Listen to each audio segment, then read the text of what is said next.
Hey there and welcome back to another My Hero Academia video.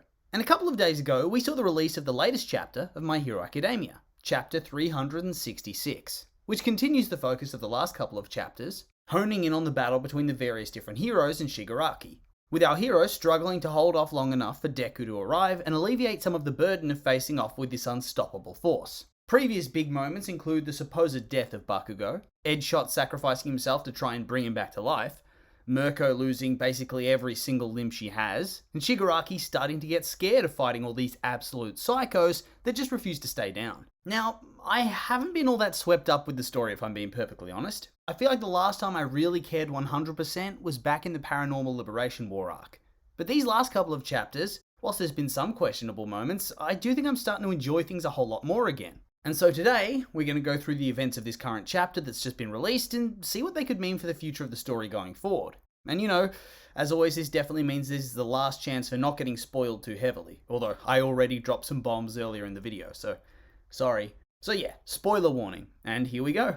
Let's jump into the chapter. So we start off the chapter still with that Chigaraki fight scene, where we learn from the narration that Chigaraki became that shapeless mass of fingers because after the influx of quirks and powers into his body, it needed to try and find an optimal form, a way to keep itself stable, to keep itself operating in the most efficient manner possible, whilst also being able to do as much damage as possible to its enemies, and thus, the creepy fingers. But obviously, at this stage, the heroes can keep Aizawa's erasure on him indefinitely, which means that his body can't heal properly. And on top of that, he's succumbing to various different mental factors, such as stress and fear and panic, all of which result in his essence slowly beginning to crumble away. And thus, in order to combat this and try to ensure his victory, his body shifted once again into a new ideal form. One that can function within the set parameters that he needs to deal with, and honestly, one that looks a lot cooler. He's coming out of this looking like a demon from a video game or something like that.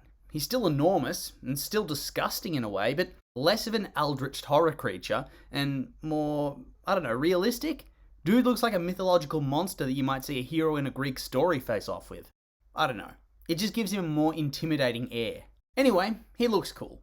That's basically the gist of it. That's what you should take away. And back to the story, he keeps beating down on the heroes relentlessly, to the point that they can't even really get a look in on him at this stage. And this is where the chapter sort of pivots to focus far more heavily on the character of Lemillion, as he watches his allies get beaten down one by one, with him neither having the power nor the skill set to actually be a major contributing influence on the fight in the way that he might have been if Chigaraki wasn't so ridiculously strong. Mirko, who's down to one leg at this stage, charges and gets swatted away like nothing. And that's surely got to be the last we see of her in this fight, right? It would start to stretch belief if she magically keeps getting back up. Because it's not like she's just been battered around or has broken limbs. They're just straight up gone at this stage. She needs to stay down for the count. We can see her in the hospital scenes when all is said and done. Next, Sun Eater's up on the chopping block and he just gets straight up smashed into the dirt by Chigaraki, and there's not much else to say about that. He did his best, I guess. But it's clear that the old version of the Big Three, they're just not held in much high esteem by the story like they used to be. They're still considered strong, but nowhere near the same level as the other top tier characters. I find that to be a bit of a shame. Because the same thing happens to Nejire next. She fires off one blast and then gets knocked out of the sky when Chigaraki chucks some rocks at her. And so, now she's probably out of the battle as well. And look, I get it. This is Dekus Story. Even before I read the end of the chapter, it was clear they were building up to that final Deku reveal where he comes in for the big smash. And here, we actually get Mirio start to realise that he's outmatched, and that alone, he hardly even matters.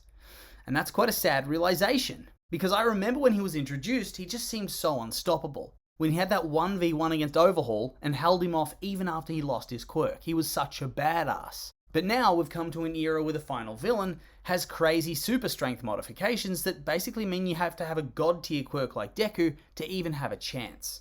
And yeah, I get it, Deku's the main character, but still, it would have been nice if some of the other characters could have been shown to have more of a chance, more of an impact. But anyway, Best Genus is then able to get Chigaraki's attention and puzzles out that the form he's in now is a defensive form, because he is scared. But even then, even in this defense form, this dude is still unstoppable. And although Best Genus avoids being KO'd for the time being, he still takes some significant damage. And so things are really just looking quite bleak. It's Best Genus and Lemillion versus defensive mode Chigaraki, and he's still able to just beat them senseless, and they can't lay a scratch on him. And so Lemillion begins to panic, wondering if this is actually it, if Night Eye was actually just full of shit when he told him he was going to be an amazing hero. And yeah, honestly, this realization would be fair enough. I think I too would go through some doubts after this sort of experience and wonder if when Night Eye saw his future, he was just trying to make him feel better about him dying, and he was actually lying about what he saw. But anyway, there's then a psychic message from Mandalay telling him to hold out for 2 more seconds. So basically, don't die, Deku is almost there. Hold on. The best Genus is about to get got by Shiggy, and there's no escape for him. Nothing to be done. And so Mirio has to dig deep and unleash his super special move, inspired by his time with Sir Night-Eye. A move that's capable of stopping even a monster like Chigaraki in his tracks. And that move, of course, is mooning Chigaraki. Having most of his body submerged in the ground, using his quirk, only for his ass cheeks to rise like the full moon on a clear night. Yeah, this is actually real. He does this. He actually shows his ass to Chigaraki, and it actually works. It makes him stop, hesitate, and scoff a little bit, because, yeah, it would be a bit ridiculous all things considered. Why would anybody do this mid-fight? How could he think this is possibly going to work? These are the things that are probably flowing through Chigaraki's head. And since it is so weird and so unexpected, it allows the heroes those few extra seconds that they needed. And who should appear in the sky above them? Why, it's the main protagonist of the manga. Deku has arrived, and he and Chigaraki lock eyes for a moment, and then it's on. Deku hits him with the smash, Chigaraki gets rocked, and we end the chapter, and we're forced to wait for the follow-up, just as it's starting to get good. Starting to get to the crunch time now, and I think I liked this chapter. When I first read it, I really couldn't help but roll my eyes at Mirio mooning Chigaraki. It just seemed so stupid and out of place. But now that I've thought about it, I actually kind of like it. It's him giving his all. He knows that at this stage, he can't physically hurt Chigaraki anymore. So he digs deep to try and figure out how to get inside his head and relies on the teaching of his old mentor, holding off the villain long enough for Deku to rush in to relieve him. Pretty much echoing his actions in the Overhaul fight, where he knew that he couldn't win once he lost his quirk, but he'd still fight. And it's a nice full circle moment, and since he isn't actually down for the count either, there's still a chance for him to do more with Deku one last time, which should be exciting.